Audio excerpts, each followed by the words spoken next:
My husband invited his entire family to watch as he presented me with a prenup at my baby shower, saying, "Just a little protection since you're not working." His mother whispered, "Smart boy." I smiled and replied, "Perfect timing, here's my offer to sell my inheritance estate. It's worth $4 million. Silence fell. My name is Brielle, and I'm 35 years old.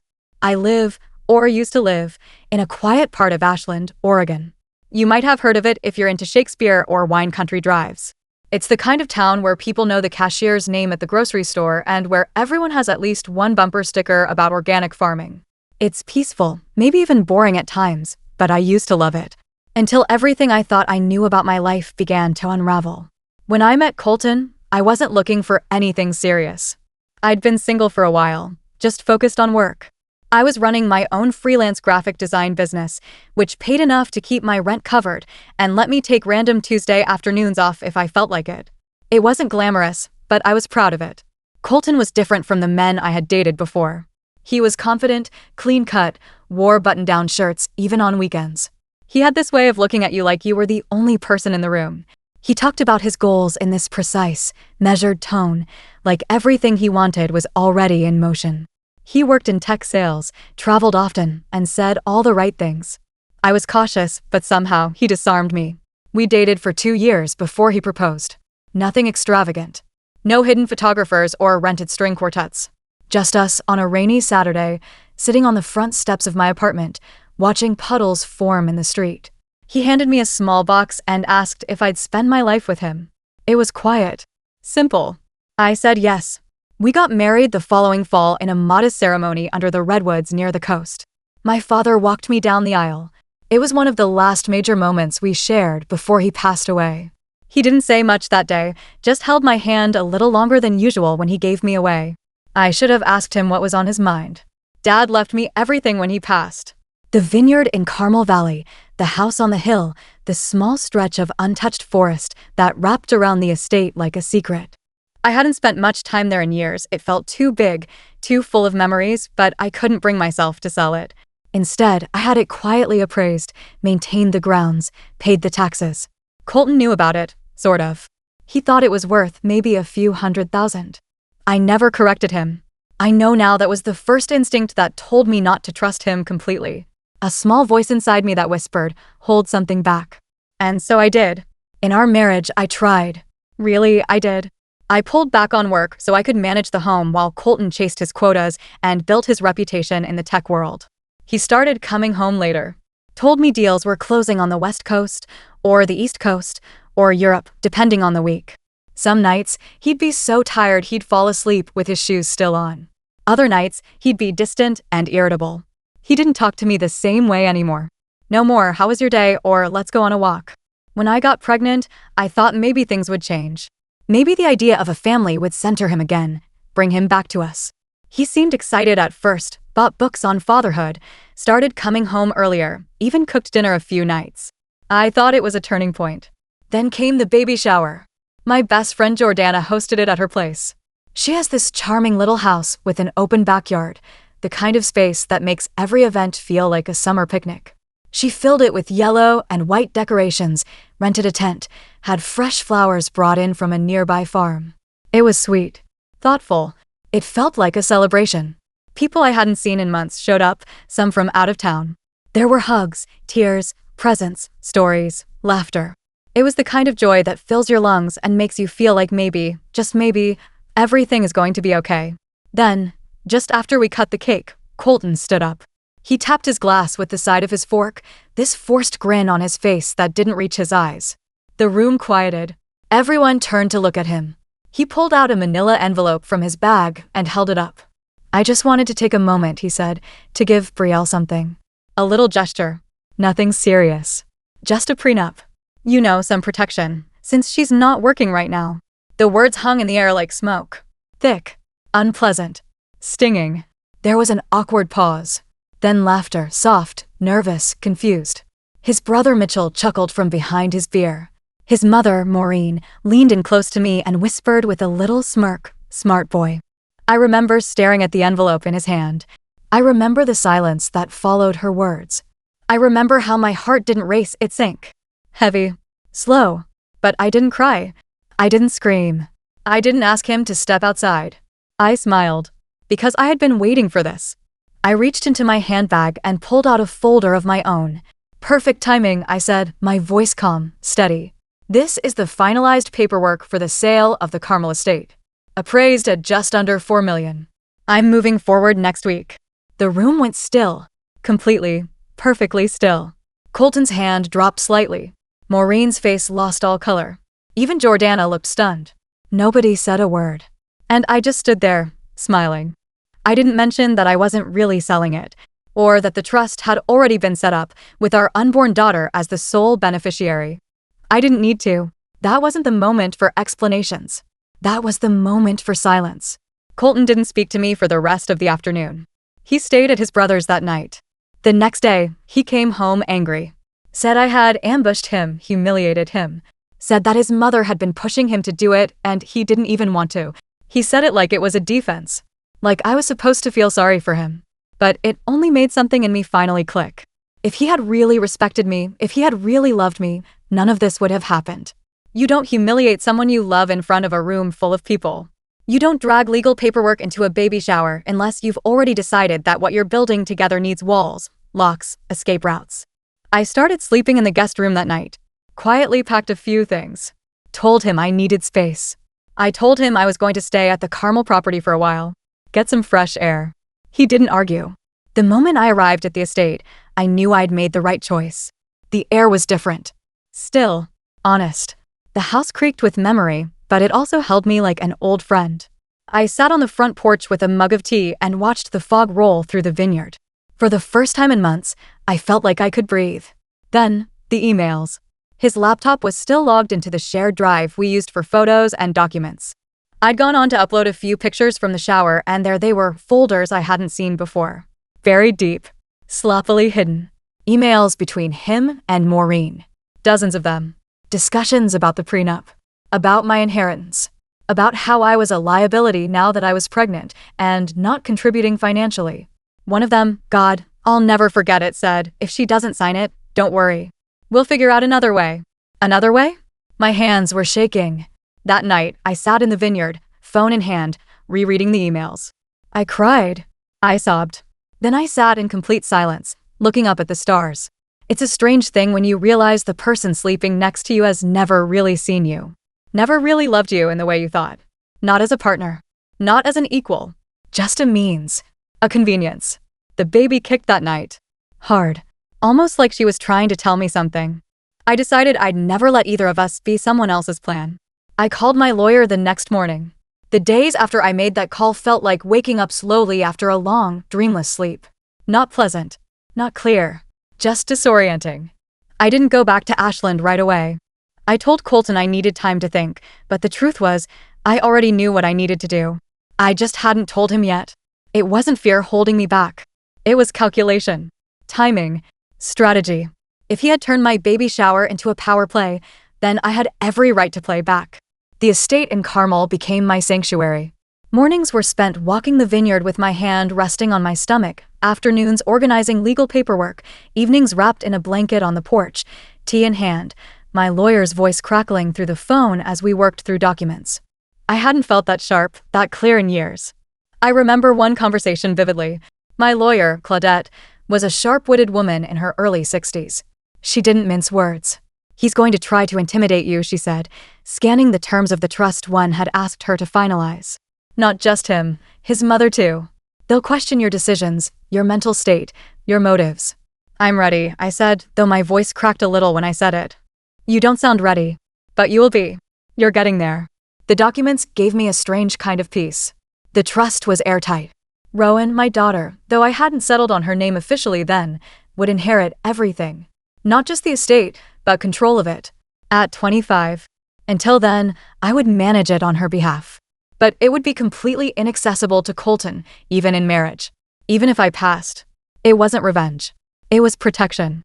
I stopped answering Colton's calls for a few days. I needed space to think without his voice clouding everything.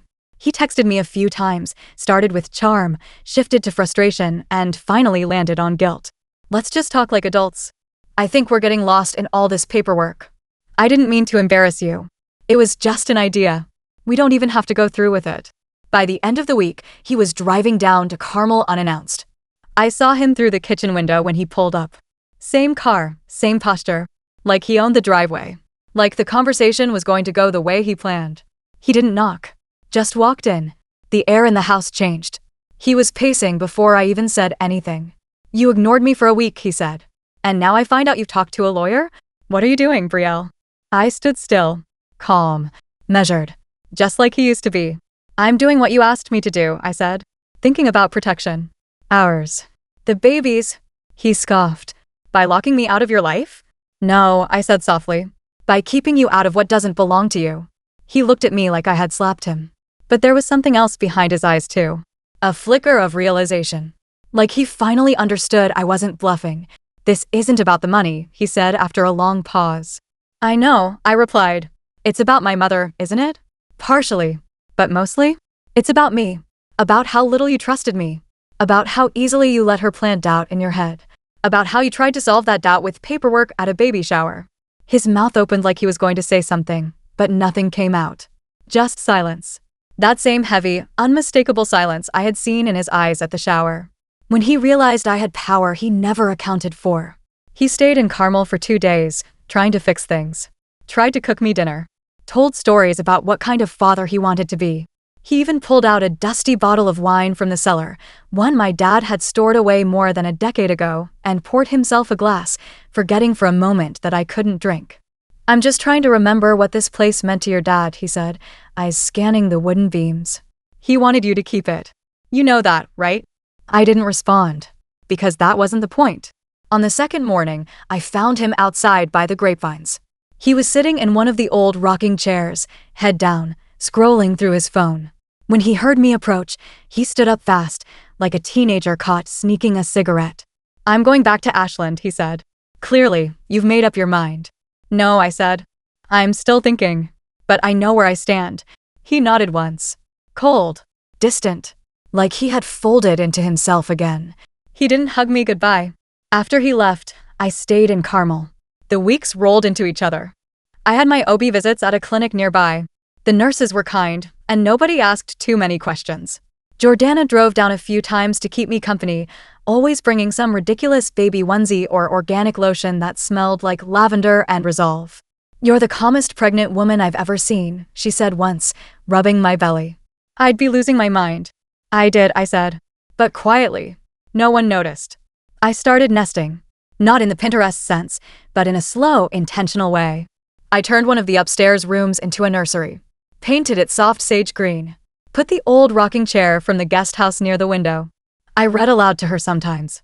Just to feel like we were already building something separate from all of this. Meanwhile, Claudette and I kept tightening the screws on the paperwork. Prenup? Off the table. Trust? Bulletproof. Custody discussions? Not yet, but on the horizon. I wasn't rushing.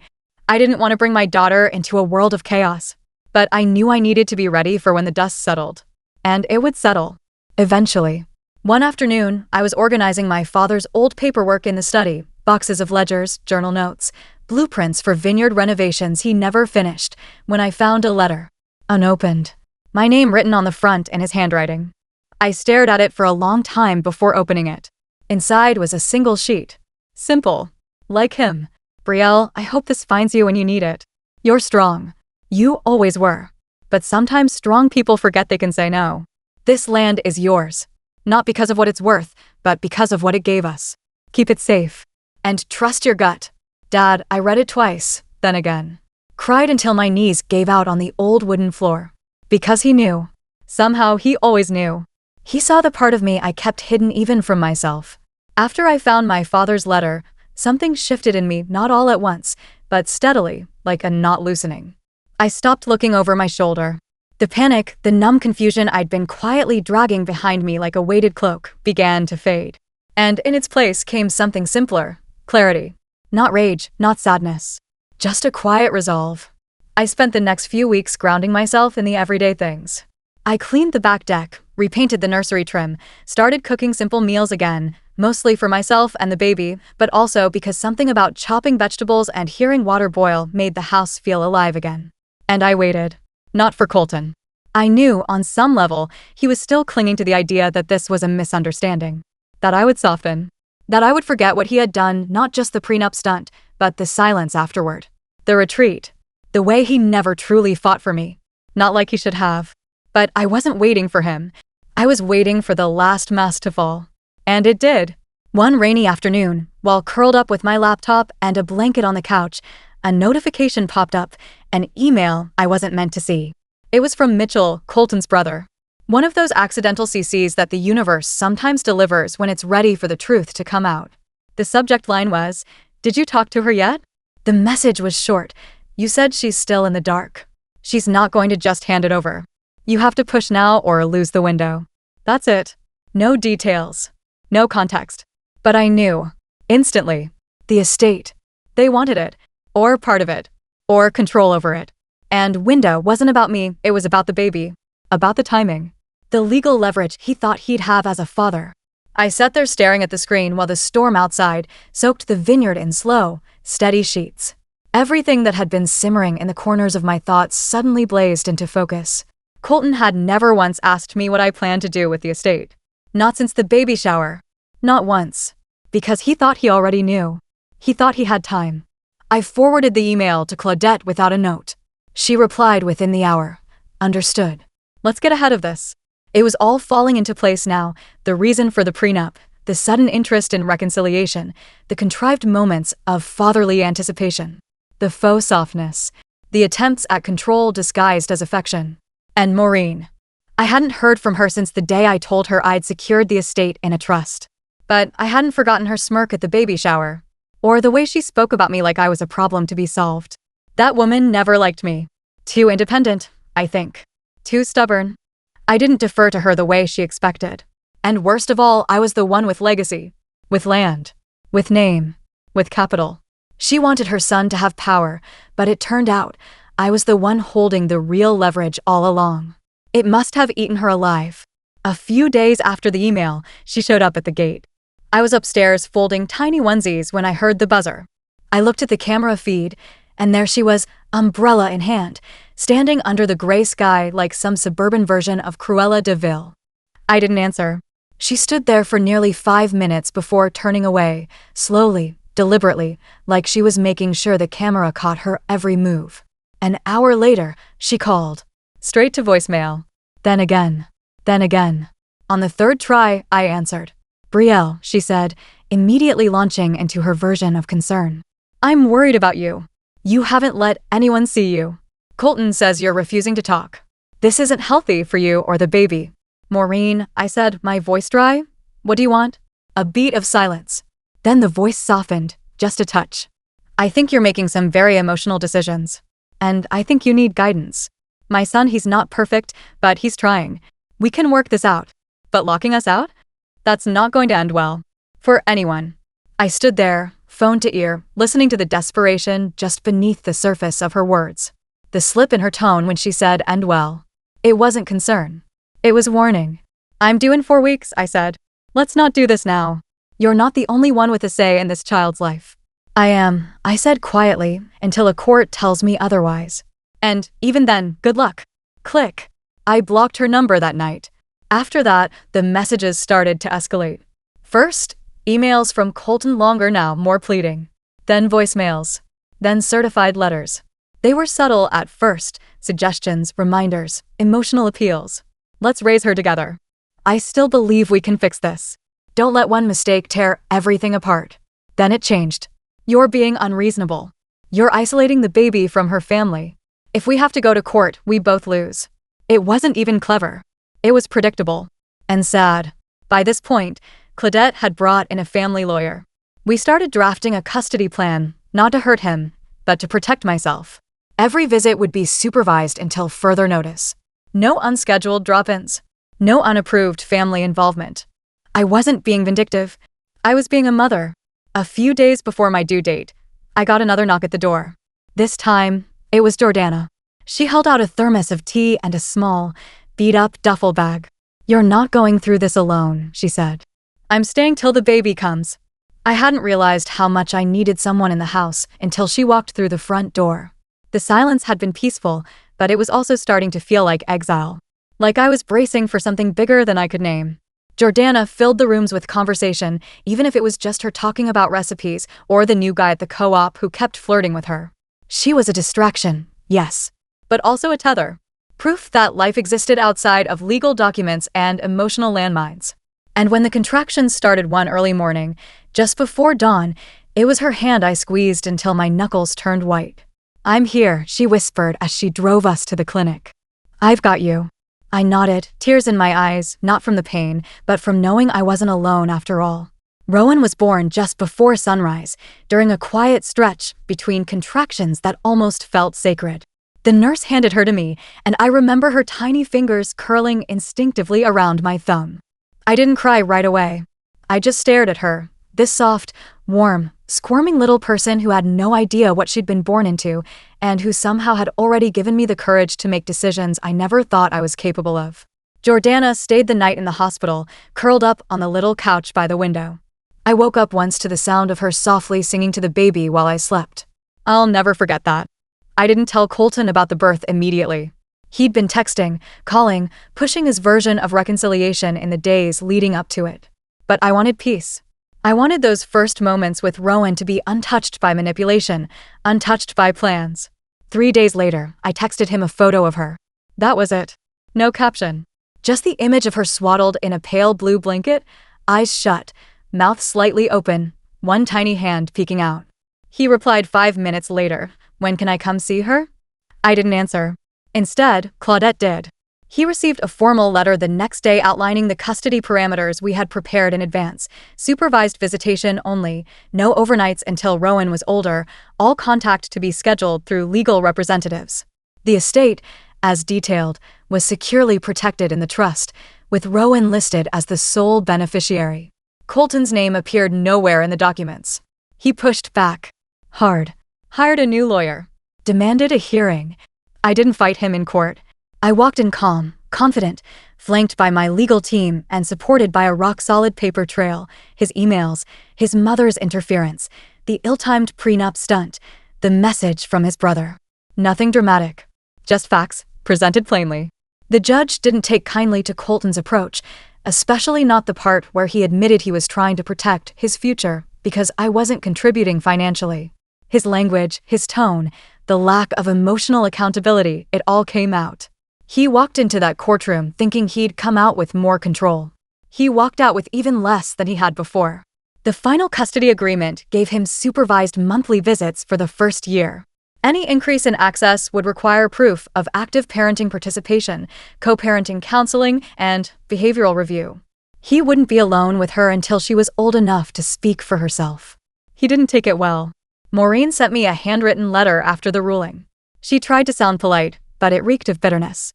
Told me I was raising her without a father and creating a cycle of resentment. I didn't respond. I didn't need to. Instead, I focused on the vineyard. On Rowan. On the quiet rhythm of a life I was finally shaping with care. I hired a small team to help restore parts of the property my dad never got around to. I turned one of the guest cottages into a studio where I could freelance again on my own terms.